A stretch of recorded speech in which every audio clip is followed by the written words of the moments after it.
আসসালামু আলাইকুম।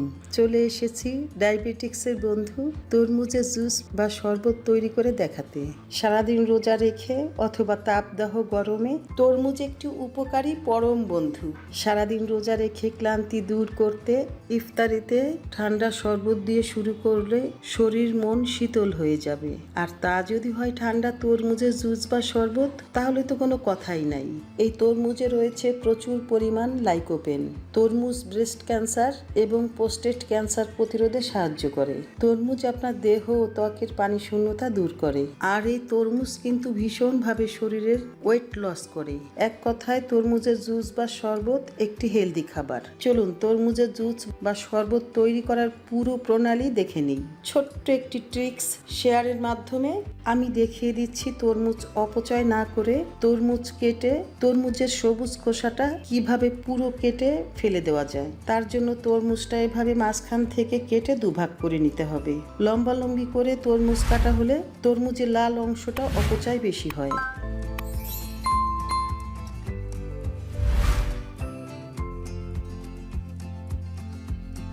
এখন এই তরমুজ থেকে এক ভাগ সরিয়ে ফালি করে কেটে খেয়ে নিব।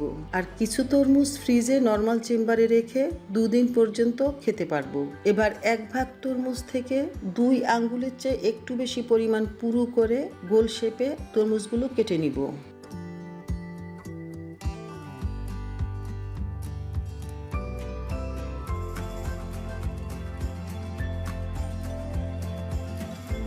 এখন এক টুকরো গোল শেপের তরমুজ 1.5 আঙ্গুল পরিমাণ করে লম্বালম্বিভাবে কেটে টুকরো করে নিব।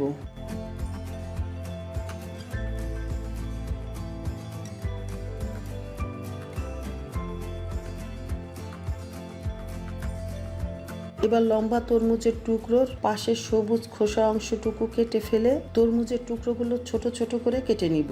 এটাই হলো ট্রিক্স। তরমুজটা লম্বালম্বি করে কেটে নিলে এভাবে অনায়াসে এত সহজভাবে তরমুজের খোসার সবুজ অংশ ফেলা যায় না। পক্ষান্তরে তরমুজের অপচয় বেশি হয়।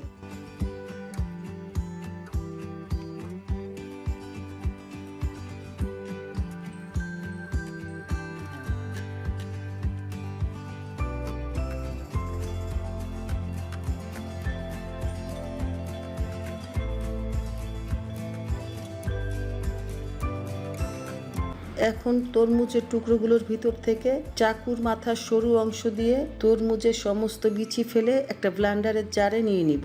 আপনি ইচ্ছে করলে তরমুজের বিচি সহ তরমুজ ব্লেন্ড করে জুস বা শরবত তৈরি করে খেতে পারেন। কারণ এই তরমুজের বিচিতে রয়েছে অ্যান্টিঅক্সিডেন্ট, অ্যান্টি ইনফ্ল্যামেটরি এবং ভাসোডিলেটরি, যা মানুষের হার্ট সুস্থ রাখে এবং শরীরের ইমিউন ফাংশন বাড়ায়। কিন্তু বিচি সহ তরমুজের জুস বা শরবত আমার মা একেবারে পছন্দ করেন না। তাই আমি তরমুজের বিচি ছাড়া তরমুজের জুস বা শরবত তৈরি করছি।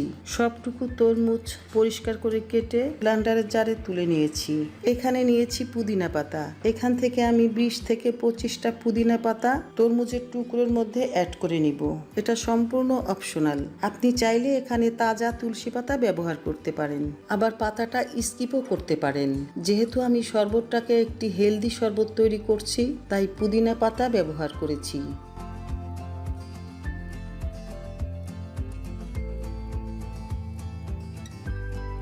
এখন অ্যাড করছি 2 টেবিল চামচ চিনি। এটাও অপশনাল। আপনি চাইলে এই চিনিটাও স্কিপ করতে পারেন। বাচ্চাদের জন্য আমি এখানে চিনিটা ব্যবহার করছি। অ্যাড করছি 2 টেবিল চামচ টক দই। দিচ্ছি 1 চা চামচ বিট লবণ বা কালো লবণ। লবণটা টক দই, পুদিনা পাতা ও চিনির মিশ্রণে তরমুজের জুস বা শরবতটার অসাধারণ টেস্ট বাড়িয়ে দিবে। এখন ব্লেন্ডারের জারে ঢাকনা বসিয়ে এই সব উপকরণ আমি একসঙ্গে ব্লেন্ডারে 1 থেকে 2 মিনিট সময় ব্লেন্ড করে নিব। ফিরে আসলাম ব্লেন্ড করে নিয়ে। দেখুন তরমুজের জুস বা শরবত দেখতে কতটা সুন্দর হয়েছে। এবার একটা চালনি দিয়ে শরবতটুকু একটা বোলে ছেঁকে নিয়ে শরবতের ভিতরে শক্ত আঁশগুলো ফেলে দিব।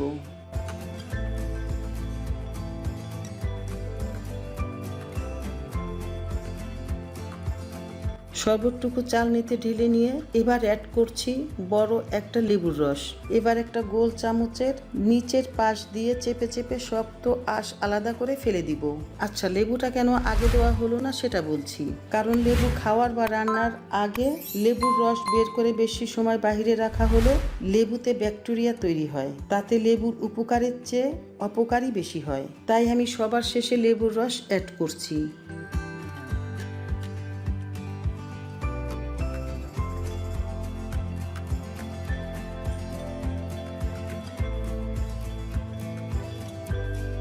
তরমুজের জুস বা শরবত চালনি দিয়ে ছেঁকে নেওয়ার পর যে শক্ত আঁশ অবশিষ্ট রয়েছে এগুলোকে ফেলে দিব।